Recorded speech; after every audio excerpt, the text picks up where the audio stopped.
And nice to have you with us on a busy afternoon as we talked about what's going on as far as the world of sports is concerned. And yours truly, Christopher Russo, says hello as we take you home here on this 23rd day of February, the year 2018, with Colin Schmeling and Eddie Erickson. Good job by Dave Moulton there helping us out as we chat to you about what's cooking as far as the world of sports is concerned. Sort of this, a little of that here today. We'll get the little Olympic hockey, Dennis Lulin. He did all the work with that Olympic team in '80. We have tracked him down here. Join us today from Florida. He obviously was part of that broadcast there 30-something years ago, 38 years ago to the day yesterday. As far as Do You Believe in Miracles, the Al Michaels Great Line. We'll have some fun with that here in the course of our afternoon. The NBA, we'll give you a little sense of that, where we stand. A little NFL football today, too. Tiger playing as we speak at the Honda Classic. I've been watching. He's going to make the cut. He's about even par. He's played pretty well. Bad conditions, windy, so we'll do a little of that here this afternoon as we talk about what's going on as far as the world of sports is concerned. Now, I'm not going to do it with the same approach that I did it last week, where we sort of tied this all in with Parkland. We don't want to do that a week later. And I like what those kids are doing. They've done a great job. They've actually called some attention to gun control. They got people and businesses trying to sever relationships with the NRA, including Alamo and Enterprise Leasing, the car companies, and they have marched on Washington. They made an attempt, so we give those kids a lot of credit. That's not the goal here today. The goal today is just I'm going to try to address this college basketball scenario, and I don't exactly know where to go with it, because it really isn't anything that we're not surprised about. I mean, are you stunned that some, sleazy agent, figures out who's the great next NBA player and kind of figures out a way to steer that particular player? Dennis Smith is the example that we used today.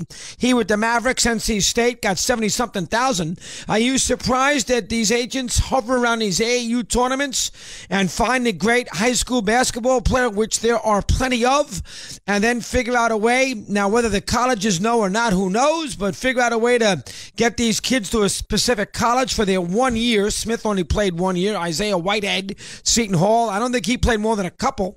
And then all of a sudden figure out a way to get him into the NBA. They're a number one pick, and they loan him a lot of money to get the player to latch on to the agent while in high school for a variety of reasons. Maybe the kid needs the money, the family needs the money, the kid who's going to turn down a lot of money if he has a lot of it.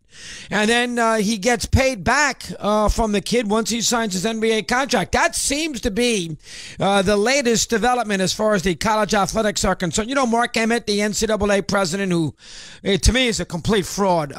Go look at his track record. But Emmett, we have to clean this up. If this is all true, these alleged thoughts here today, Yahoo had it again. We have to fix this. College athletics can't go on.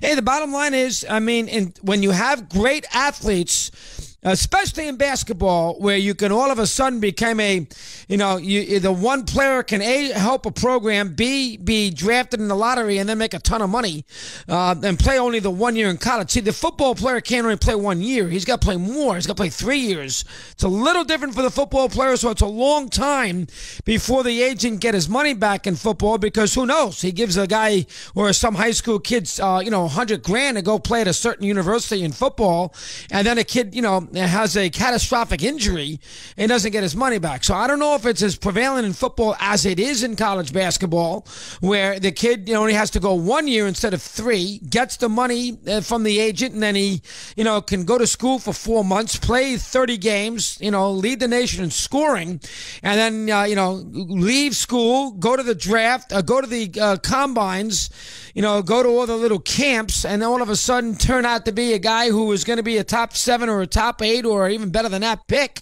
get the money back from the NBA, repay the agent, and they got a relationship for the rest of their lives. So I don't know how you're going to change that, because, as long as there are kids who have to play in college basketball for 1 year, and most of these kids, any kid who signs with an agent to go play college basketball somewhere is only going to do it for 1 year. These are not kids who are 4-year scholars. They want to go to college for 1 year. They're not interested in learning, and we should not be surprised. You think Duke's got any kids lately that are interested in learning? They're not interested in learning.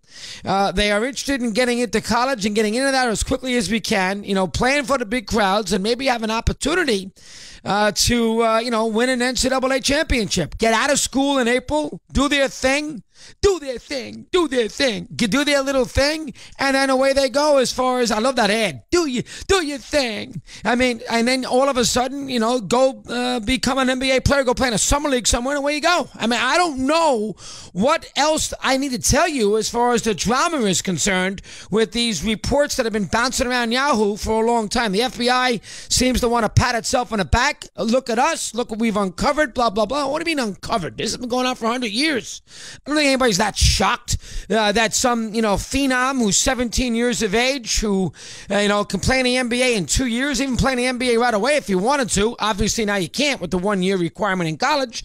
And then he, give me 60 now to hold me over, and then I'll give you 60 back plus the 5% when I become an NBA star. I mean, that's supposed to be shocking?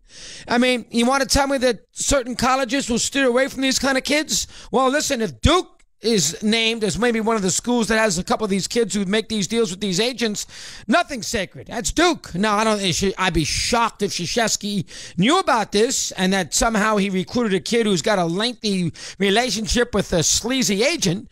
I would be surprised if that occurred. I mean, I'm sure he might suspect it. Who wouldn't? You go to one of these basketball camps with all these great players, and there's a million coaches there around, and the kid's got, he's wearing all sorts of great gear because he's on some great Gatorade AAU team. I don't know what I'm supposed to discover from this. I don't think college basketball is going to be ruined. I mean, Miles Bridges is another kid who is in this scenario for Michigan State. Well, every time I watch Michigan State, there's 16,000 people in the arena. They're on national television. The kids storm the court. Same thing goes with Duke and Cameron. I don't know. North Carolina, they're jammed, and they're named as one of the schools, even Xavier, for crying out loud. So I don't know how this is going to change. All right, maybe you eliminate the sleazy agent. Well, you can also make the argument that the poor kid who has no money whatsoever, who's some great high school phenom, who doesn't have, shoes on his feet, maybe he needs that 60 grand, take care of his family, take care of his kid, whatever the case might be. He's 17 years of age. He's got this great skill, a skill that is marketable, that can pay him a lot of money. And as a result, he doesn't have the money, has no way to earn it. But if he can get sort of a quote-unquote loan from a huge agent and then he can maybe pay it back, I don't know what the big deal is, to be honest with you. And again, you're not telling me anything I don't know about the sleaziness of college athletics. If you want everything to be Ivy League and everything to be Rice University and Stanford, well, fine. You can do that, and I'll be all for it, and I will lower my expectations of what to watch. I will not look at the NCAA tournament quite the same way, and we'll all move on, and and we'll move on and do our thing. Now, I don't think I'm not sure about the next CBA. I think they might eliminate this this age thing, and this could eliminate some of this mess too, where you don't have to go to college for a year. I mean, you just go right back into the NBA. They did that. I think they had good intentions. I think they were trying to protect the high school kid who didn't want to go to college and figured that he can make that huge jump. I think the Dave Stern idea is at least give him 1 year in college, and if not, maybe even he'll stay a little extra, and he'll realize that he's such a far distance away from playing with men that maybe, out of high school, that maybe even that 1 year can sort of bridge that gap a little bit if he's that kind of phenom. Not everybody's LeBron James. There's a lot of Bill Willoughbys out there, too, Dana Lewis, people like that who, not everybody's Garnett who can do this, or Kobe, who can do this. I mean, there are 90% of these kids who think they can play in the NBA out of high school can't. So I think that was maybe part of the intent of the NBA to give them at least 1 year. It hasn't worked. I mean, the one and done thing, college basketball has lost a lot of oomph. You have no connection with the player. You have connection with the coach, but you have no connection with the player. The kid shows up on campus for essentially a cup of coffee, helps his team, goes to a few classes in the spring and the fall just to keep himself eligible for the winter term or the early part of the spring term. And then as soon as, if he's that good, as soon as he's finished with his basketball season, whenever that might be, NCAA, whatever. Dennis Smith's case, it was, March 3rd or March 10th. He can bail out, and away he goes. He can, he did his 1 year in college. Who cares what his grades are? And we move on. So I don't know what, in fact, I'm supposed to learn by the FBI going through this tooth and combing through this tooth and with a fine tooth comb. Who cares? Jeez, enough. I mean, college basketball has long been sullied. They've had major controversies, and they've had major issues for as long as it's been around. Go back to the CCNY, Kentucky, back in the late 40s, early 50s. There's been point shaving along the way. I mean, where there's money to be made, these young kids sometimes can be steered in the wrong direction. And this has been going on in college basketball, whether it's Sexgate for Louisville and Patino, whether it's, Alex Groza back in 1948. I mean, this has been going on for 100 years. So I don't know what we're supposed to learn here by, these little snippets of information that we get through Yahoo, through FBI agents who are spilling the beans, and maybe somebody in some agency who is talking to Yahoo too. I don't know what's so dramatic about it. Now, yeah, it helps me. I get myself to 315 and away we go. So I get that. But, I mean, what, are you going to stop watching college basketball now? Is that what you're going to do?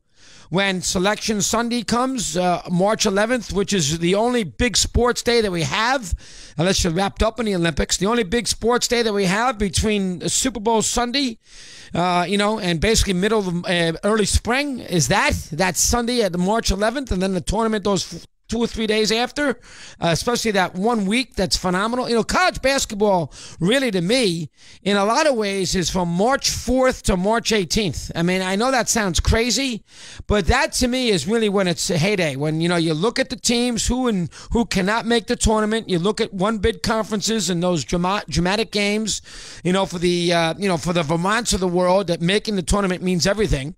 And then that, the last couple days there where you can figure out who the 68 teams are, then the Selection Sunday, which I've always loved as a college basketball fan, as a sports fan, and then right into Thursday at noon when I throw the balls up and away we go. And I get wrapped up in that, and I watch all those games. There's 48 games that first weekend, and I watch all those games just like everybody else does. And that 2-week period is really the college basketball season in a lot of ways. Now, I know there's regionals after that, and you got 4 games Thursday and 4 games Friday, and then the 2 on Saturday and Sunday. That's 10. That's good, too. Don't get me wrong. The cream rises to the top, and then Final Four weekend. But those Vegas makes their money on the 48 games. The 16 on Thursday and the 16 on Friday. I mean, and then 8 Saturday, 8 Sunday. I mean, that is college basketball. That's cool like we see it. And nothing that happens here with the FBI or with, Andy Smith, the alleged agent, who keeps on getting fingered left and right. And nothing is going to change that 2-week period because the FBI, puffs up their chest. Look what we did, blah, blah, blah. And Emmett then has to respond to what the FBI does and says, well, we got to clean it up. So to me, it's a lot to do about nothing. I mean, it really is. I'm not surprised. This is not, I mean, how can anybody be smart? Dennis Smith got $75,000. We're shocked. Isaiah Whitehead of Seton Hall got a lot of money to go to Seton Hall through the agent. He didn't get the money to go to Seton Hall. He got money for the agent, and then he ended up at Seton Hall. What, you shocked? You shocked? And that there's some coaches out there in college basketball who, nefarious guys who did what they did to get the players. I mean, look at what Patino did with Dozier. I mean, he ran a sex house in his little buddy's, in his former brother-in-law's name in that dorm 5 feet away. I mean, is anybody shocked? The coaches want the players. The players want to have to play for a year, try to win, and then move on to the NBA. That's college basketball in 2018. Get used to it. We continue on a busy program. Mad Dog Unleashed.